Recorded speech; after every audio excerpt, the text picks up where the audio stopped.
Put your all excuses aside and remember this. You are capable. Zig Ziglar. Hi viewers, welcome to Grammar English Grammar தமிழில்.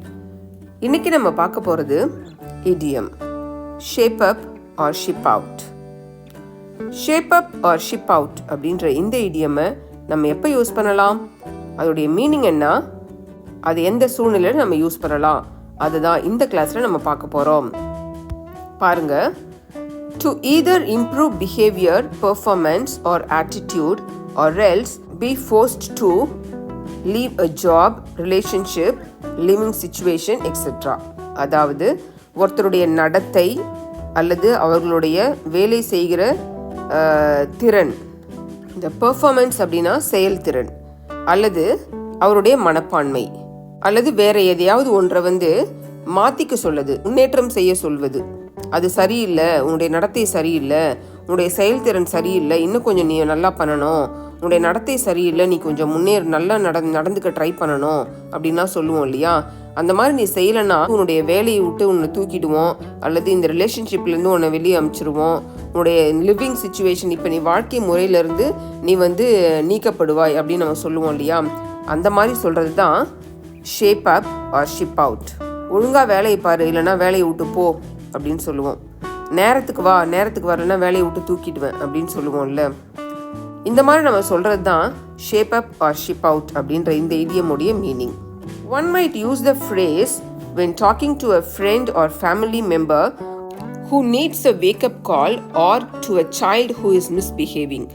இந்த shape up or ship out அப்படின்ற இந்த இடியமை நம்ம ஏதாவது வேலை செய்வதற்கு தவறுகிற அல்லது தப்பாக செய்கிற நம்ம சரியாக சொல்லணும்னு கடைசி நிமிஷம் நம்ம ஞாபகப்படுத்துவோம் இல்லையா. அந்த வேலையை அவர் செய்ய மாட்டார், நம்ம அவருக்கு ஞாபகப்படுத்த வேண்டியிருக்கும். கடைசியாக டைம் ஆயிடுச்சு, சீக்கிரம் செய், இந்த வேலையை முடியலனாக்கா வேலையை விட்டு போ அப்படின்னு சொல்லுவோம்ல. அந்த மாதிரி சொல்லக்கூடியது. அல்லது ஒரு தவறாக நடந்து கொள்ளக்கூடிய ஒரு குழந்தை, தவறு செய்யக்கூடிய ஒரு குழந்தை, இவங்க கிட்ட நம்ம இந்த shape up or ship out அப்படின்ற இந்த இடியமை யூஸ் பண்ணலாம். In some circumstances, a manager might use the phrase to remind an employee that their behavior is not appropriate and they should make an immediate change.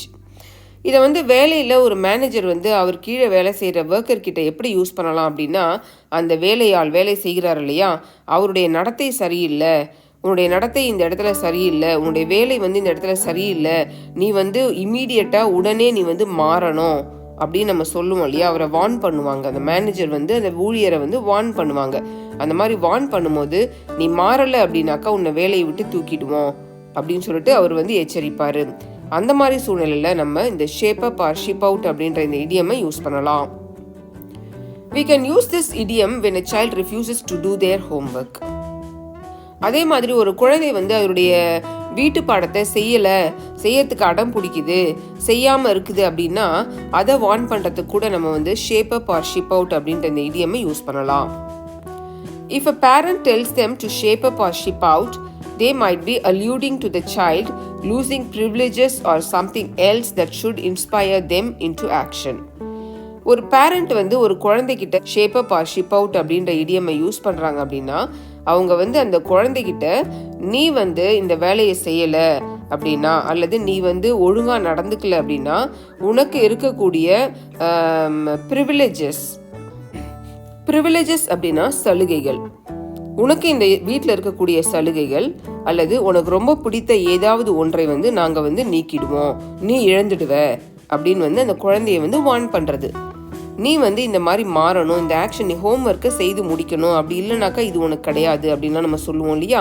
அந்த மாதிரி நம்ம சொல்லும் பொழுது நம்ம shape up or ship out அப்படின்ற இந்த இடியமை use பண்ணலாம். அதே மாதிரி ஒரு மேனேஜர் அவருடைய எம்ப்ளாயி கிட்ட எப்படி இந்த இடியமை யூஸ் பண்ணலாம் பாருங்க. When a manager uses this idiom in regard to an employee, they are likely threatening them with termination if they don't do the work they are supposed to.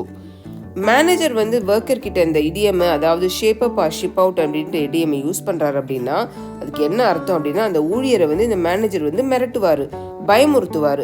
உன்னை நீ செய்ய வேண்டிய வேலையை நீ ஒழுங்காக செய்யலைனா, சரியான நேரத்துக்கு நீ வரலனா, உன்னுடைய ப்ராஜெக்டை நீ சரியான நேரத்தில் முடிக்கல அப்படின்னா நீ வேலையிலிருந்து நீக்கப்படுவாய் அப்படின்னு சொல்லிட்டு அவங்க அந்த வேலையால் மிரட்டுவாங்க, பயமுறுத்துவாங்க.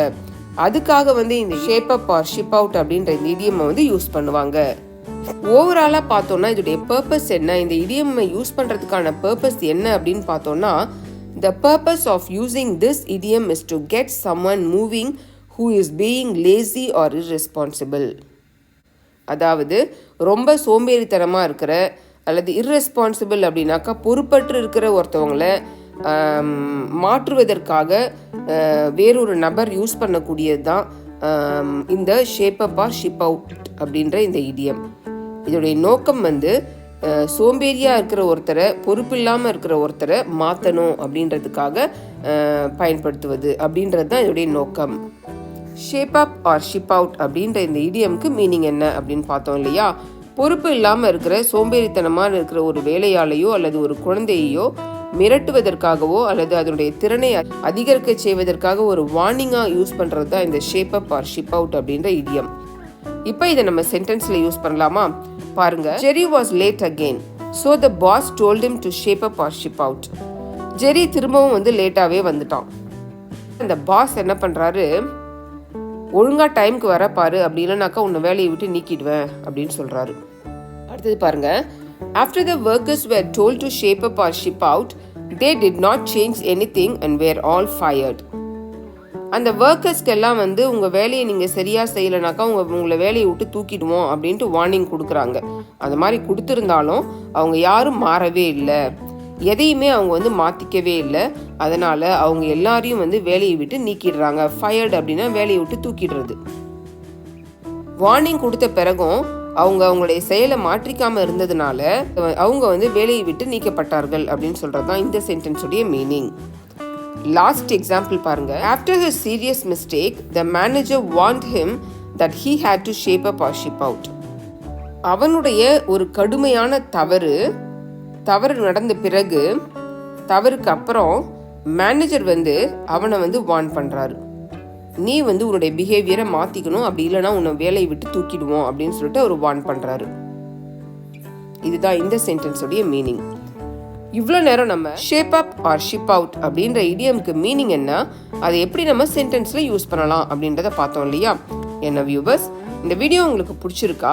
இந்த வீடியோ உங்களுக்கு பிடிச்சிருந்துச்சுன்னா லைக் பண்ணுங்கள், உங்கள் ஃப்ரெண்ட்ஸ்க்கு இதை ஷேர் பண்ணுங்கள். இந்த வீடியோ இன்ஃபர்மேட்டிவாக இருக்குதுன்னு நீங்கள் நினச்சிங்கன்னா நம்ம சேனலை சப்ஸ்கிரைப் பண்ணுங்கள். அப்படியே பக்கத்தில் இருக்க பெல் ஐக்கானை ப்ரெஸ் பண்ணுங்கள்.